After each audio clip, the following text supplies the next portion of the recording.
네, 하나님의 말씀 보겠습니다. 요한복음 1장 43절에서 51절까지의 말씀 보겠습니다.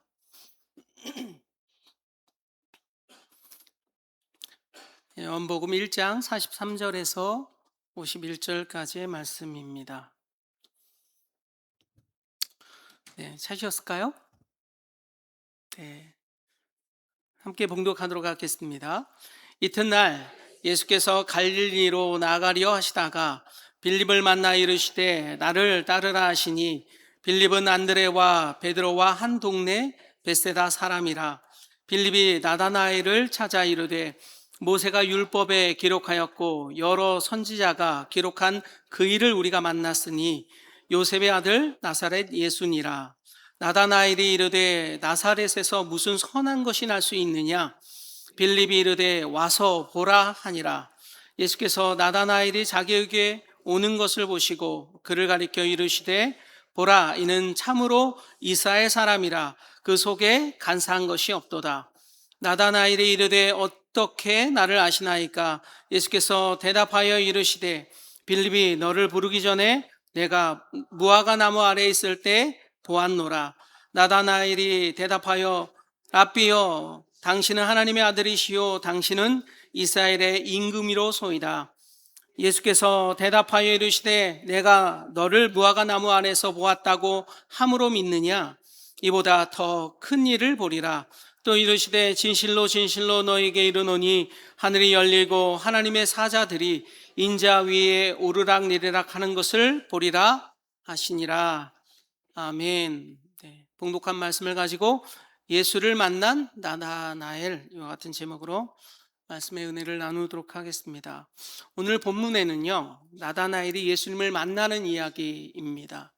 여러분, 언제 어떻게 예수님을 만나셨습니까? 예수님을 만난 그날을 혹시 기억하고 계신가요?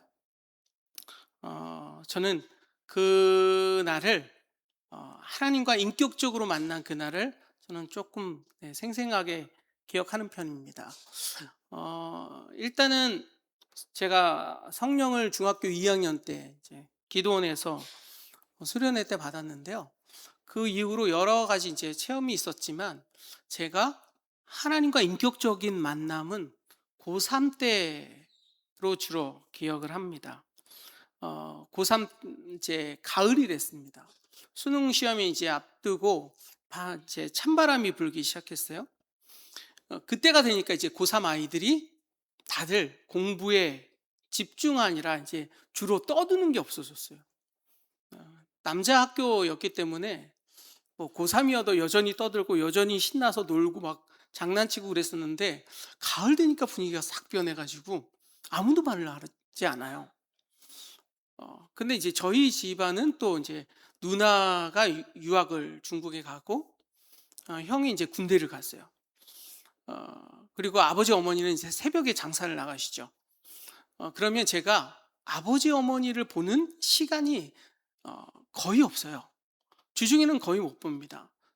아버지 어머니는 이제 새벽에 나가시고 아버지만 이제 잠깐 뵙는 거죠. 아침 밥 먹을 때 그렇게 뵙고 거의 이제 식구를 일주일 동안 못 봐요. 그런데다가 이제 학교를 가니까 장난치는 애도 없고 말 거는 애도 별로 없어지고 다들 긴장하고 있는 거죠.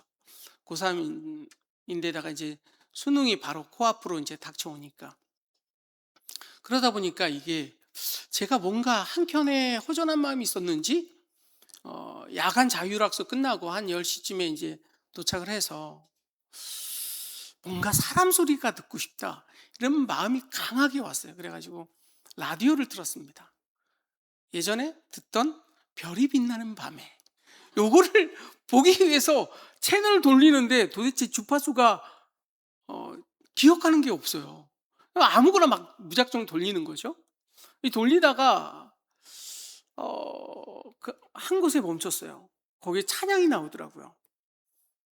나중에 이제 극동방송인 걸 나중에 알았는데 찬양이 나오는 거예요. 그래서 찬양을 듣다가 사람 목소리가 듣고 싶어서 그냥 켰는데 찬양이 나오길래 거기서 멈췄어요.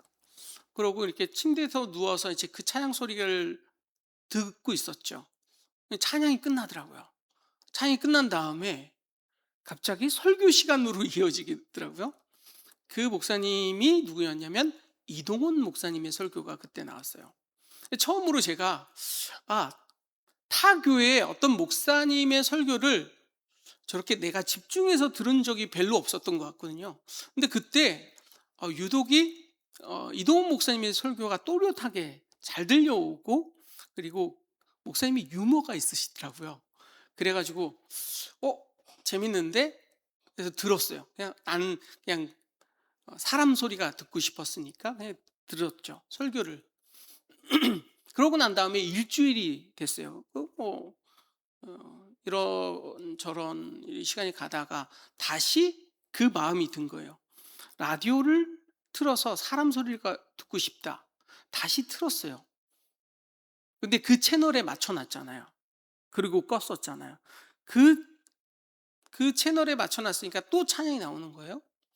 그리고 또 그 목사님이 나오고, 이것 우연히, 이 목사님 들었었는데 저번 주에, 내가 또 그 같은 날이었나 보다라고 그냥 다시 또 들었어요. 그런데 그때부터는 은혜가 임하기 시작하는 거죠.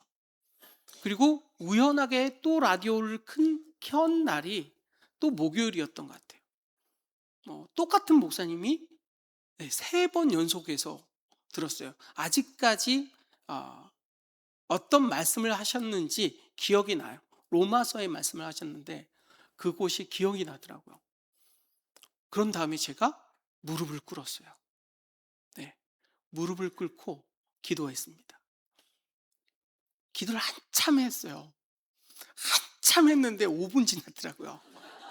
한참 했는데, 옛날에는 대학로에서 이제 동성교회 다닐 때는 1시간씩 이렇게 기도 저녁마다 하고 그랬었거든요. 근데 이제 정릉으로 이사 온 다음에, 그런 다음에 기도가 이제 끊기고, 네. 그러다 보니까 이제 기도가 길게 그렇게 하지 않았었거든요. 근데 그날따라 이제 기도하고 싶어서 기도를 했어요.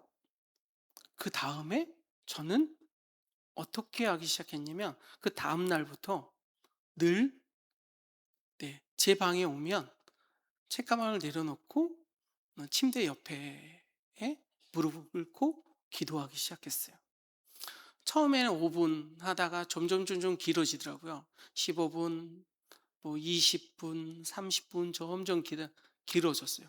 그러던 어느 날 무릎을 꿇었어요. 무릎을 꿇었는데 갑자기 음성이 들려왔어요. 진서가, 내가 너를 기다렸다? 이런 음성이 들리는 거예요. 그 음성을 내가 듣자마자 아무 말도 못하고 갑자기 눈물을 뚝뚝뚝 떨어뜨리기 시작했어요. 몇 시간이 흘렀는지 모르겠어요. 계속 눈물을 한참 흘리다가, 기도하다가 제가 잠들었던 기억이 나요. 그리고 난 다음에 그날 다음부터 저는 하나님과 무엇인가 교감하기 시작했어요.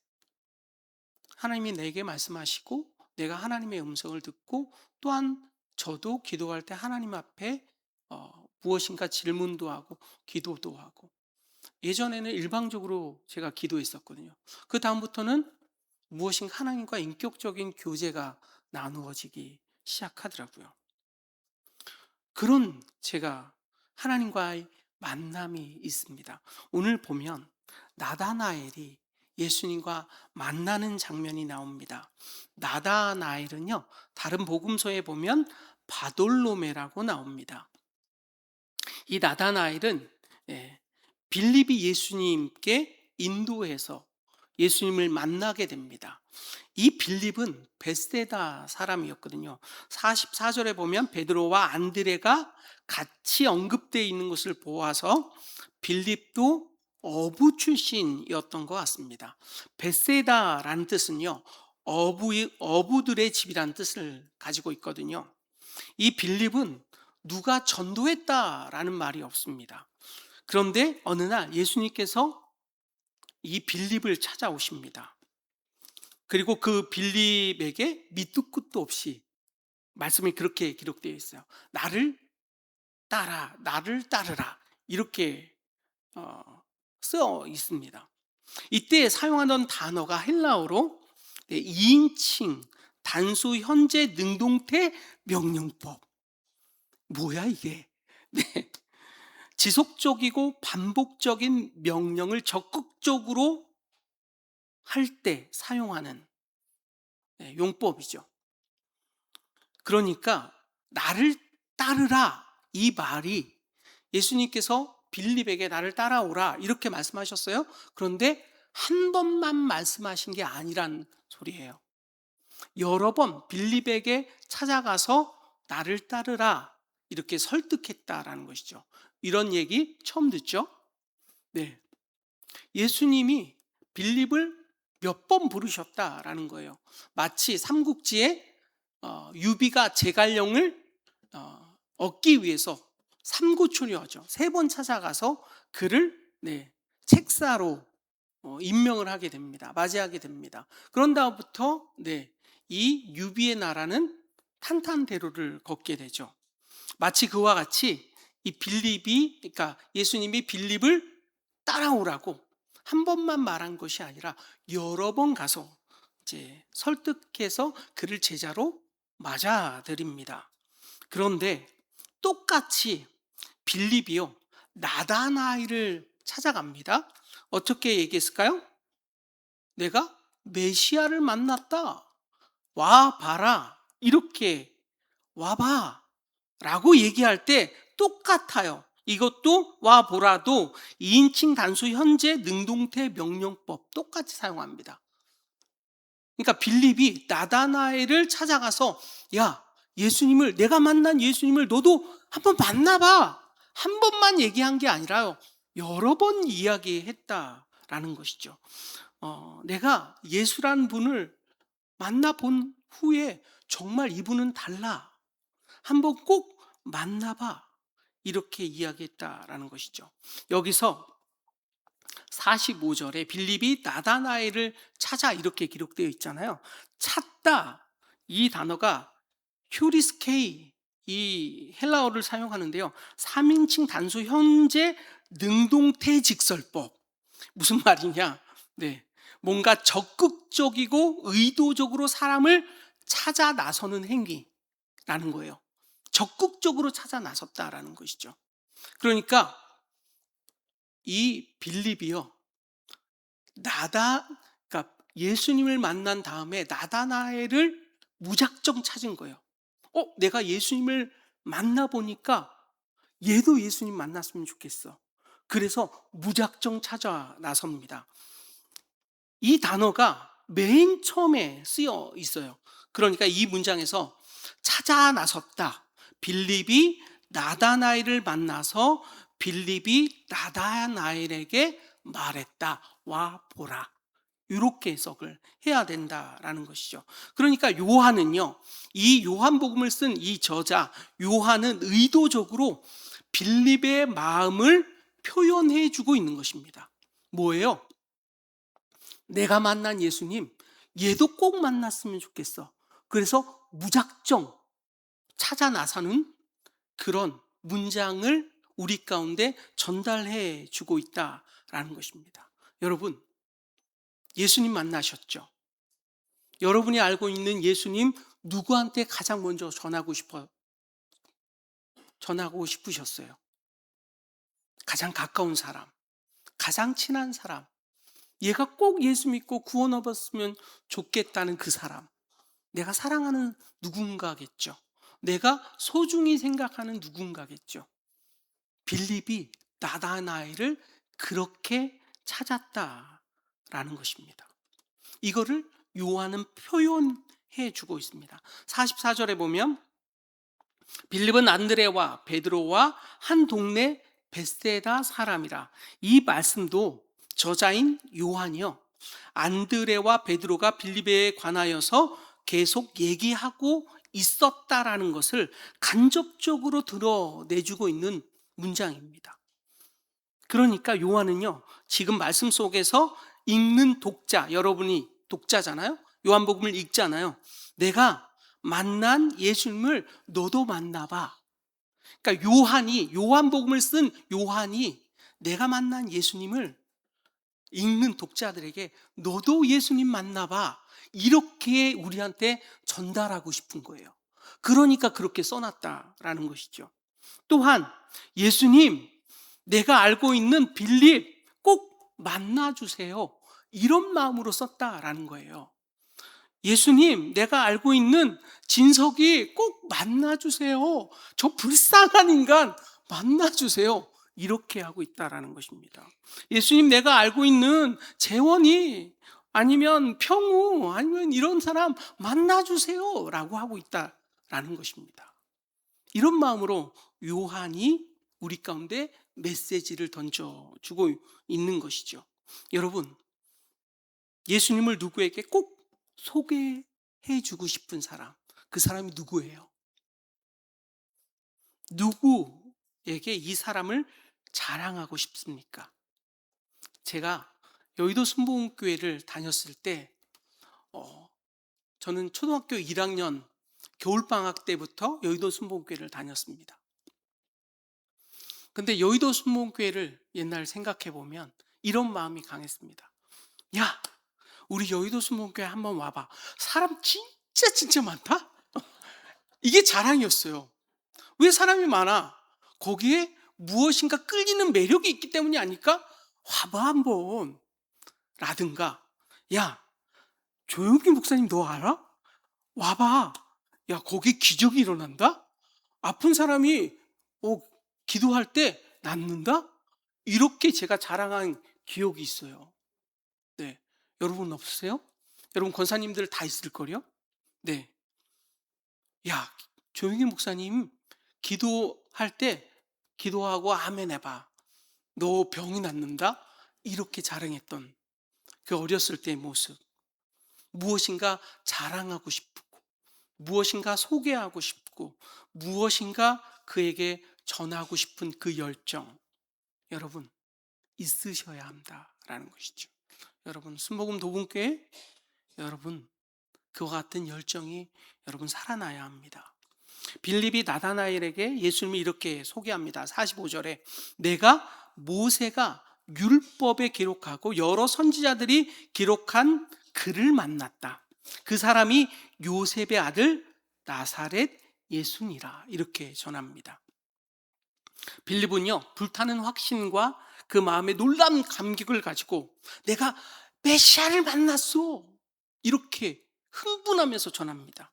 그가 바로 요셉의 아들 나사렛 예수야. 이 얘기를 듣자마자 웃기고 있네 라는 얘기가 들려옵니다. 왜 그랬을까요? 그를 무시하면서 얘기합니다. 나사렛에서 무슨 선한 게 나냐, 아유, 이렇게 핀잔을 칩니다. 여러분, 나다나엘은 가나 출신입니다. 예수님은 나사렛이었고요. 여러분, 나사렛과 가나는 가장 가까운 지근거리에 있었던 동네였습니다. 지금으로 말하면 한 7km 정도 떨어졌다고 해요. 그러니까 먼 곳이 아니죠. 먼 곳이 아닌, 여러분 시골에 한번 생각해 보세요. 시골에 저쪽 마을에 누가 산대, 여러분 알고 계셨나요? 저희 동네에서는, 저희 시골에서는 다 알고 있었어요. 저희가 섬이었는데 섬에 누가 산다? 다 알고 있어요. 섬에 무슨 얘기가 떠돈다? 다 알고 있습니다. 네. 옛날에는 그렇게 가까운 사이였어요. 7km. 네. 거기에 그냥 고향 사람인 거죠. 요셉의 아들 예수가 누구인지 알고 있다라는 것이죠. 나다나엘은.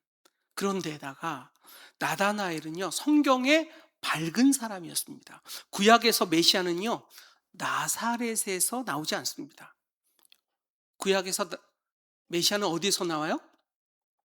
네, 베들레헴 유브라데에서 나옵니다. 미가서 5장 2절에 이렇게 기록되어 있습니다. 베들레헴 유브라다야, 너는 유다 족속 중에 작을지라도 이스라엘을 다스릴 자가 내게로 나올 것이라. 그의 근본은 상고에 영원에 있느니라. 이렇게 나와 있습니다. 그러니까 메시아는 어디에서 나오냐? 네, 유브라다 베들레헴에서 탄생한다라고 나와 있습니다. 거기서 탄생해서 네, 이스라엘을 다스릴 자가 나온다 이렇게 예언되어 있어요. 그러니까 이 가나 출신 나다나엘은 당연히 메시아는 어디에서 나와요? 네, 베들레헴에서 나온다라고 생각하고 있는 거예요. 그러니까 나사렛 출신이라고 하니까 일단 믿지 않는 거죠.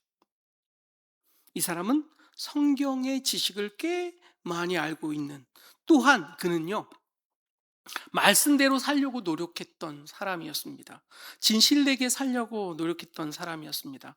또한 그는 무화과 나무 아래에서 햇볕의 따가움을 피해서 기도나 묵상하던 사람이었습니다. 유대의 경건주의자들은, 경건한 사람들은 하루에 3번씩 기도하는 습관들이 있었습니다. 대표적으로 다니엘이 습관에 따라 창문을 동쪽으로 열어놓고 기도하잖아요. 예루살렘을 향해서. 경건한 사람들의 습관이었습니다. 또한 요한과 베드로가 3시에 어디를 가요? 성전에서 기도하러 들어가잖아요. 그러니까 사람들은, 그때의 경건한 사람들은 주로 햇볕을 피해서 성전이라든가 아니면 무화과 나무에서 기도하고 묵상하고 그랬다고요.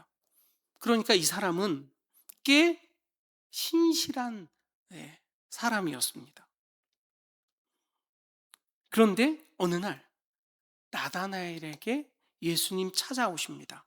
그리고 무화과 나무에서 묵상하고 기도하던 그에게 칭찬을 해줍니다. 보라, 이는 참 이스라엘 사람이라 그 속에 간사한 것이 없도다. 여러분, 이스라엘이란 뜻을 알고 계세요? 이스라엘이란 뜻은요, 이시 사람, 로에 무엇을 보다, 엘 하나님, 이시로엘, 그러니까 이스라엘은 하나님을 바라보는 사람이란 뜻입니다. 그런데 뭐라고 칭찬했어요? 이는 참으로 이스라엘의 사람이로다. 진심으로 하나님을 바라보고 기대하는 사람이다. 이렇게 칭찬해 준 거예요. 그 뜻은 메시아를 대망하는 사람이다.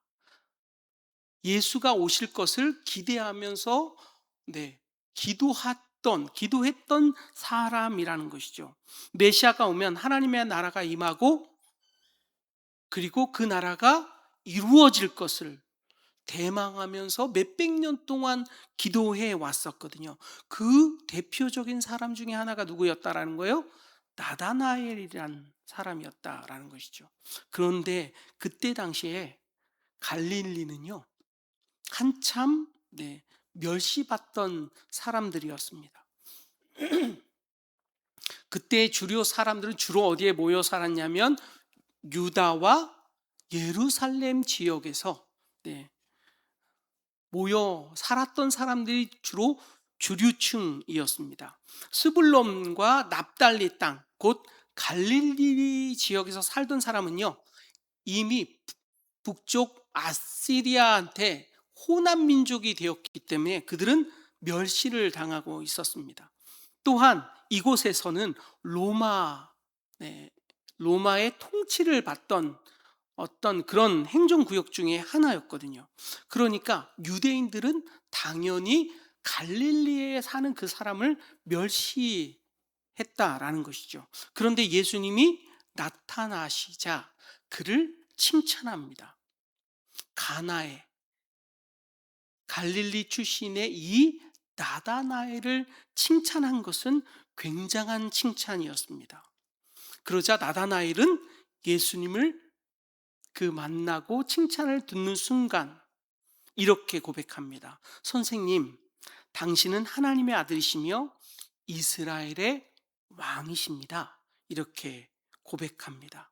여러분, 하나님을 만나게 되면요, 인격적으로 하나님을 만나게 되는 순간 우리는 무엇을 하냐면 하나님께 고백하게 돼 있습니다. 어떻게 고백할까요? 하나님, 저는 죄인입니다. 이렇게 고백하거나, 하나님, 저의 구주가, 예수님, 저의 구주가 되어 주십시오. 이렇게 고백할 수밖에 없다라는 것이죠. 그래서 무엇인가 자기를 알아주는 사람에게 우리의 마음을 주고 또한 우리는 충성하게 되어 있습니다. 여러분, 사마천의 사기에 이렇게 기록된 말씀이 있습니다. 사위직용 여위설기용, 뜻은요, 선비는 자신을 알아주는 사람을 위해서 행동하고 여자는 자기를 기쁘게 해주는 사람을 위해서 분단장을 한다는 뜻입니다. 그러니까 무엇인가 자기를 알아봐주고 자기의 야망이나 비전이나 꿈이나 혹은 자기의 이쁨을 알아주는 사람에게 마음을 쏟는다라는 것이죠. 자기를 알아주는 사람을 위해서 자기의 목숨을 바친다라는 뜻입니다. 자기가 대망하고 메시아 왕국을 꿈꿨던 그 나다나엘의 생각과 마음을 꿰뚫고 계신 예수님을 그는 보자 예수님 앞에 신앙을 고백하게 됩니다. 주님, 당신은 하나님의 아들이시요 이스라엘의 왕이십니다. 여러분, 하나님은요 우리의 마음을 늘 감찰하고 계시고 늘 그 마음의 속마음을 꿰뚫고 계십니다. 요한복음은요, 요한은 그것을 여러분들에게, 독자에게 보여주고 있습니다. 내가 언제든지 하나님 앞에 마음을 드리면 하나님은 나를 감찰하시고 나에게 찾아오신다라는 것을 우리 가운데 보여주고 있는 사실이죠. 그러면 나다나엘이 예수님께 고백했던 이 고백을 한번 우리는 살펴보아야 합니다. 구약에서 하나님은요 다윗에게 놀라운 약속을 해 주셨습니다. 그것이 사무엘하 7장 12절, 여러분 꼭 기억해야 될 구약의 말씀 중에 하나입니다. 한번 보시죠. 내가 내 몸에서 내 씨를 내 뒤에 세워 그의 나라를 견고하게 하리라. 이게 하나님께서 다윗에게 주신 언약, 약속이었거든요. 이걸 우리는 나단신탁 혹은 다윗의 언약 이렇게 부르거든요. 이 말씀은 단순히 솔로몬에게 대한 약속이 아니라 영원한 왕에 대한 약속이었습니다. 14절에 보시면 하나님이 다윗에게 이렇게 말합니다. 나는 그에게 아버지가 되고 그는 내게 아들이 되리라. 이렇게 말하고 있습니다. 이 말씀 속에 이스라엘 백성들에게 처음에는 다윗 왕조를 가리키는 이 언약이 다윗 왕조에서 영원한 나라가 이루어질 것이다 이렇게 믿었어요. 처음에는 이스라엘 백성들은. 그런데 어떻게 됐어요? 이스라엘이 남과 북으로 나뉘게 됩니다. 그리고 이 두 나라가 하나는 아수르에게 하나는 바벨론에게 멸망을 당하는 것을 보게 됩니다. 그래서 사람들은 어떻게 깨닫게 시작했냐면 이거는 단순히 다윗 왕조를 가리키는 말이 아니구나 이렇게 깨닫게 됐다라는 거예요. 그럼 어떻게 생각하게 됐냐면 이스라엘 사람들은 앞으로 오실 메시아에 대한 말씀이구나 그렇게 깨달아졌다라는 거예요. 그런 다음에 그리고 14절에서 나오는 아들이라고 나오잖아요. 아들. 하나님은 그 아들을 당신의 아들 삼으시고 이스라엘의 왕으로 삼으셨구나 그걸 깨달아졌어요. 그래서 그 오실 메시아는 하나님의 아들이자 또한 이스라엘의 왕이구나 라는 것을 그들은 알게 되고 하게 됐다라는 것입니다. 그래서 나다나엘이 예수님을 가리켜 뭐라고 고백해요? 당신은 하나님의 아들이시오 그리고 이스라엘의 왕이십니다. 이 고백은 무엇과 같은 거예요? 그러면 메시아와 같다라는 것이죠. 당신이 우리의 메시아입니다 라고 고백하는 고백과 같다라는 것입니다. 오실 메시아 곧 하나님의 아들이시고 이스라엘의 왕인 것을 누가 깨달아진 거예요? 지금 나다나엘이 깨달아졌다라는 것이죠. 왜요? 그들은 몇백 년 동안 대망했고 또한 그것을 위해서 기도했고 그 기도의 습관을 가지고 있었던 나다나엘이 예수님을 만나자 이분이 메시아이구나라고 깨달아졌다라는 것이죠. 여러분, 요한의 의도가 무엇일까요? 요한의 의도가 여러분도 예수님이 하나님의 아들이시고 여러분의 왕이셔야 한다는 사실이에요. 믿으십니까? 네. 오늘 본문에서는요, 또한 연상시키는 한 사람이 또 있습니다. 그 사람이 누굴까요, 여러분?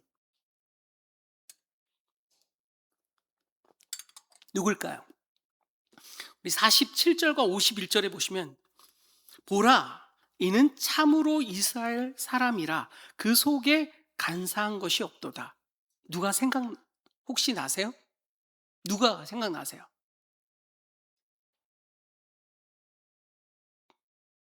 이 구절에 힌트가 있어요. 그러면 51절 보십시오. 하늘이 열리고 하나님의 사자들이 인자 위에 오르락 내리락 하는 것을 보리라 하시니라. 혹시 누가 생각나세요? 야곱이 생각나시죠? 자, 47절도 야곱에 대한 이야기예요. 잘 보세요. 보라, 이는 참으로 이스라엘 사람이라. 야곱이 이름이 바뀌었죠? 뭘로 바뀌었어요? 이스라엘로 바뀌었습니다. 그 속에 간사한 것이 없도다. 여러분, 야곱이 어떤 사람이었어요? 돌로스, 간사한 사람이었어요. 자기의 야망을 위해서 아버지와 형을 속였던 사람, 자기의 야망을 채우기 위해서는 어떠한 짓도 했던 사람이 바로 야곱이었죠. 야곱은요, 또한 형의 발뒤꿈치를 잡고 따라 나왔던 그런 사람이었습니다. 그런데 창세기 28장에 베델에서 돌베개를 끌어안고 잘 때 하나님이 나타나십니다. 또한 32장에 야복강가에서 하나님의 사자와 씨름하던 장면을 떠올리게 하는 47절과 51절, 창세기 28장 10절에서 12절 말씀을 읽어드릴게요. 야곱이 브엘세바에서 떠나 하란으로 향하여 가더니 한 곳에 이르러는 해가 진지라 거기서 유숙하려고 그곳에 한 돌을 가져다가 베개로 삼고 거기에 누워 자더니 꿈에 본즉 사닥다리가 땅 위에 서 있는데 그 꼭대기가 하늘에 닿았고 또 본즉 하나님의 사자들이 그 위에 오르락 내리락 하고, 이렇게 기록되어 있습니다. 이 구절에는요, 창세기 32장과 다니엘서 7장이 섞여져 있습니다. 왜 그랬냐? 자세한 건 너무 길어지니까 요한이 읽는 독자들에게 전달하고 싶은 메시지가 있었기 때문입니다. 창세기 32장에 보면 야복강 나루에서 야곱이 어떤 사람과 씨름하다가 환도뼈를 맞고 절개되는 사건이 발생합니다. 야곱은요, 형 에서를 피해서 도망갔다가 다시 고향 땅을 향해서 돌아올 때 에서 형이 군사를 데리고 내려온다는 소식을 듣고 그는 자기의 처자와 모든 재산을 다 앞세우고 자기만 홀로 뒤에 남아 있었습니다. 근데 어떤 사람이 나타나요. 그 사람과 씨름을 합니다. 그 사람이 단순한 사람이 아니라 어떤 사람이었어요? 하나님의 사자였습니다. 야곱은 그곳의 이름을 분이엘이라고 하거든요. 내가 하나님과 대면하였다, 이렇게 이름을 짓습니다. 하나님과 대면한 것이죠. 그때 하나님의 사자는 야곱의 환도뼈를 칩니다. 야곱의 환도뼈가 위골되면서 그는 다리를 절게 됩니다. 환도뼈를 맞은 야곱의 인생은 이때부터 달라지기 시작합니다. 어떻게 달라질까요? 첫 번째, 인간적인 힘을 끊으시는 사건이 발생했습니다. 야곱은 평생 동안 자기의 꾀나 자기의 힘을 믿고 살던 사람이었거든요. 근데 형을 속이고 외삼촌 라반과 그 모든 사람들을 속이고 야밤 도주합니다. 계산하고 뭔가 전략을 세우고 언제나 늘 자기의 꾀 혹은 자기의 힘을 믿었던 그 사람이 이제 그 힘이 사라지게 됩니다. 자기의 힘으로 살던 그것을 하나님이 그 힘의 원천인 그 다리를 끊는 사건으로 그는 스스로 무엇인가 할 수 없는 사람이 됩니다. 이제는 내 힘으로 사는 인생은 끝이다 라고 선언한 것이죠. 두 번째, 축복은 강함이 아니라 의존함에서 온다라는 것을 하나님이 이 야곱에게 가르쳐 주고 있는 것입니다. 야곱은요, 환도뼈를 맞고 다리에 절게 되면서 더 이상 싸울 수 없는 상태에 이르게 됩니다. 그리고 야곱은 이렇게 말합니다. 당신이 내게 축복하지 아니하면 가게 하지 않겠나이다. 아니하겠나이다. 이렇게 말합니다. 무슨 말일까요? 네.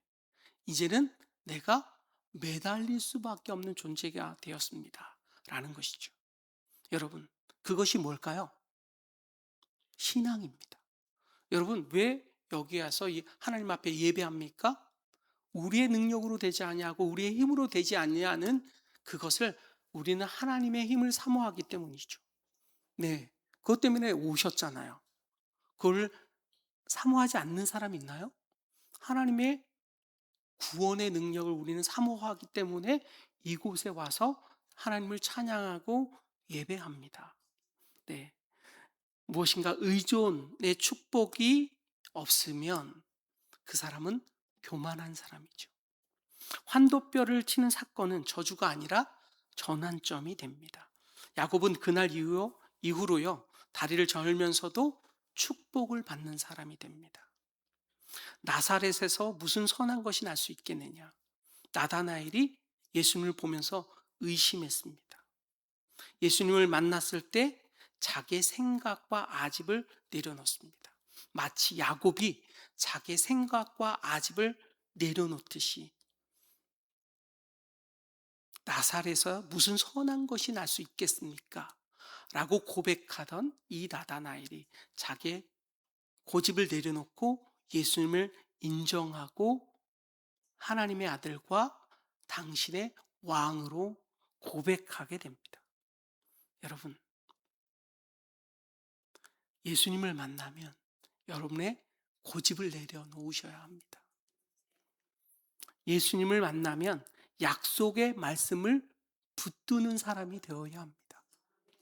하나님을 왕으로 내 마음에 모셔드려야 합니다. 그래야 진정으로 정체성이 변화된 사람입니다. 그때 비로소 당신은 나의 왕이십니다. 라고 고백할 수 있게 됐다라는 것이죠. 그는 처음에 선생님, 랍비여 이렇게 고백했던 사람이었습니다. 그는 이어서 당신은 하나님의 아들이십니다. 당신은 이스라엘의 왕이십니다. 이렇게 고백하게 됩니다. 마음과 생각을 나의 왕자에서 내 자신을 내려놓게 하고 그 자리에 예수님 앉혀드리고 예수님의 다스림과 통치하심을 받아들이게 될 때 하나님의 나라가 여러분 삶 가운데 이루어지게 됩니다. 누군가 우리는요 무엇인가 왕으로 섬기고 있습니다. 그것이 돈일 수도 있고 자존심일 수도 있고 혹은 성공일 수도 있고 행복일 수도 있습니다. 그런데 예수님보다 더 앞서는 왕은 없어야 합니다. 이것이 오늘 우리에게 주시는 말씀입니다. 다윗에게 주시는 언약은 분명합니다. 영원한 왕은 하나님이시고 그 나라는 하나님이 세우시고 이룩하신다.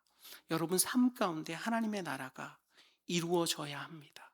하나님의 뜻이 여러분 삶 가운데 이루어져야 합니다. 제가 이 말씀을 묵상할 때 도마가 생각났습니다. 도마는요, 예수님이 부활하셨다라는 것을 믿지 않았습니다. 또한 그는요, 예수님의 옆구리에 창자국을 만져보지 않고서는 나는 믿을 수 없다. 이렇게 선언했던 사람입니다. 그래서 어느 날 예수님이 도마에게 찾아오십니다. 내 옆구리에 찬자국을 만져보라고 직접 손을 갖다 대십니다. 그리고 도마가 이렇게 예수님께 고백합니다. 나의 주님, 나의 하나님이십니다. 그때서야 비로소 예수님을 알게 되고요. 비로소 그때 진정한 인격적으로 도마가 예수님을 나의 구주이심을 그때서야 알게 됩니다. 이 도마는요, 나중에 인도까지 가서 복음을 전하다가 순교를 하게 되는데, 마지막 순교하는 그 찰나에 예수님께 이렇게 고백했다고 합니다. 예수님, 당신은 나의 주님이시요 나의 왕이십니다. 여러분, 예수님이 여러분의 왕이 되십니까?